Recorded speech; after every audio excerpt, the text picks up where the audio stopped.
Morning bulletin में आपका स्वागत है। मैं हूं आपके साथ रुचिका राज। आज इस बुलेटिन में बात होगी बिहार में पहले फेज के 71 सीटों पर मतदान। आज 2.14 करोड़ लोग वोट डालेंगे। पीएम मोदी की आज पटना, दरभंगा और मुजफ्फरपुर में होगी चुनावी रैली।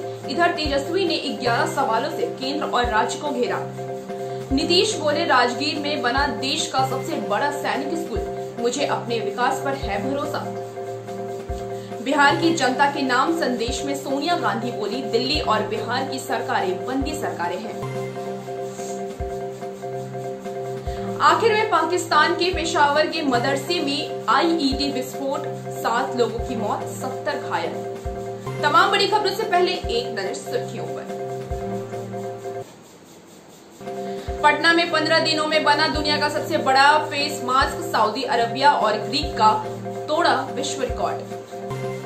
चिराग पासवान ने विरोधियों से सवाल पूछा, मुझे जुमड़ा कहा जाता है तो आखिर मदारी कौन है। सुशांत केस में नया दाव, भाजपा सांसद नारायण नाड़े ने कहा, सुशांत का मर्डर हुआ है, महाराष्ट्र का एक मंत्री मौके पर मौजूद था। हरियाणा में कार में बैठने से मना किया तो छात्रा को गोली मारी, धर्म बदलने का दबाव बना रहा था आरोपी। और सुर्खियों के बाद अब बात करेंगे आज की सबसे बड़ी खबर की। 28 अक्टूबर को पहले चरण में 16 जिलों की 71 सीटों के लिए मतदान होना है। पहले चरण में राज्य सरकार के 8 मंत्रियों समेत कई दिग्गज मैदान में हैं, जिनके भाग्य का फैसला आज ईवीएम में कैद हो जाएगा। 2.14 करोड़ लोग वोट डालेंगे। चुनाव को शांतिपूर्ण संपन्न कराने के लिए चुनाव आयोग ने सभी तैयारियां पूरी कर ली हैं। नरेंद्र मोदी बिहार चुनाव को लेकर बुधवार को एनडीए के लिए प्रचार करेंगे। राजधानी पटना के अलावा दरभंगा और मुजफ्फरपुर में भी रैली होगी। प्रधानमंत्री के साथ इन सभाओं में मुख्यमंत्री नीतीश कुमार भी मौजूद रहेंगे। पीएम ने कहा है कि दौरे को लेकर तेजस्वी यादव ने प्रधानमंत्री से 11 सवाल पूछे हैं। इन सवालों में तेजस्वी यादव ने पलायन, बेरोजगारी और शेल्टर होम कांड जैसे मुद्दों पर प्रदेश और केंद्र सरकार को घेरने की कोशिश की है। राजगीर में चुनावी सभा को संबोधित करते हुए नीतीश कुमार ने कहा है कि मेरा राजगीर से काफी लगाव रहा है। इस जिले को लेकर मैंने जितना काम किया है उतना कहीं भी काम नहीं हुआ है।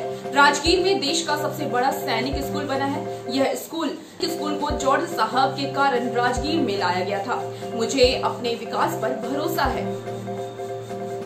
कांग्रेस की पूर्व अध्यक्ष सोनिया गांधी ने बिहार की जनता के नाम संदेश जारी किया है। उन्होंने कहा है कि दिल्ली और बिहार की सरकारें बंदी सरकारें हैं। नोटबंदी, तालाबंदी, व्यापार बंदी, आर्थिक मंदी, खेत खलिहान बंदी, रोजगार बंदी। उन्होंने कहा है कि आज बिहार में सत्ता और उनके अहंकार में डूबी सरकार अपने रास्ते से अलग हट गई है।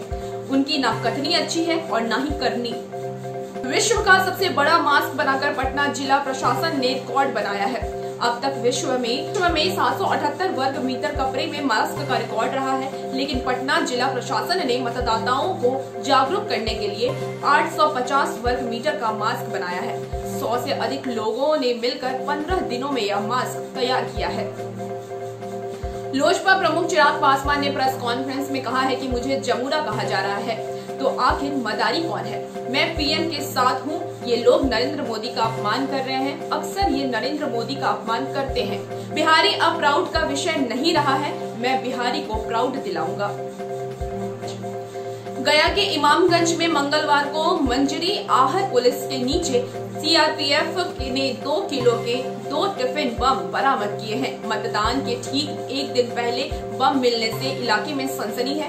नक्सलियों ने बम दिया था। स्थानीय लोगों से सूचना मिली है कि कारोबारी बटालियन पहुंची, जहां दोनों बम को सुरक्षित डिफ्यूज किया गया। मुंगेर के दीनदयाल उपाध्याय चौक पर सोमवार को देर रात प्रतिमा विसर्जन चल रहा समारोह के दौरान पुलिस बल पर पथराव किया गया। इसमें एक थानेदार का सर फट गया और 20 पुलिसकर्मी घायल हुए। वहीं अनुराग पोद्दार नामक के व्यक्ति की मौत हो गई, 6 अन्य भी घायल हुए। बख्तियारपुर में पीपा पुल के पास गंगा नदी में एक महिला के साथ 2 बच्चों का शव बरामद किया गया है। घटना सालिमपुर थाना क्षेत्र की है, जहां सोमवार आधी रात को महिला ने पेट में रस्सी से दोनों बच्चे को बांधकर छलांग लगाई। मृतक की पहचान सैदपुर निवासी मीनू देवी के रूप में की गई है।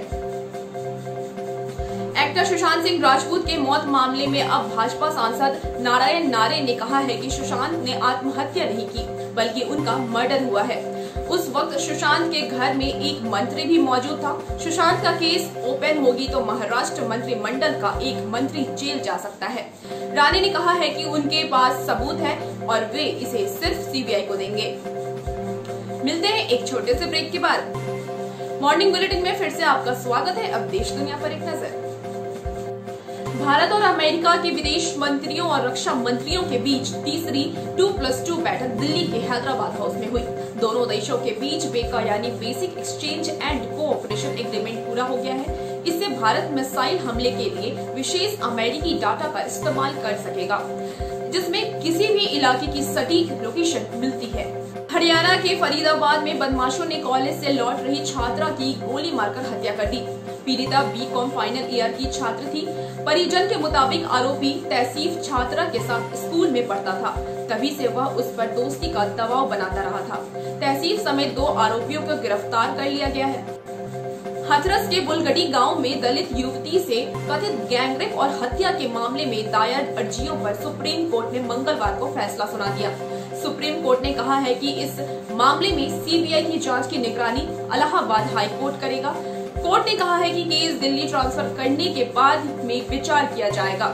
सरकार ने 18 दहशतगर्दों के नाम घोषित आतंकियों के लिस्ट में जोड़ दिए हैं। यह सभी पाकिस्तान के आतंकी संगठनों से जुड़े हैं। ऑनफुल एक्टिविटीज प्रिविशन एक्ट 1957 कानून के तहत गृह मंत्रालय ने यह कार्रवाई की है।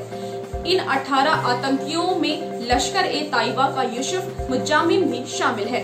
वह 26/11 के मुंबई हमले में आरोपी है।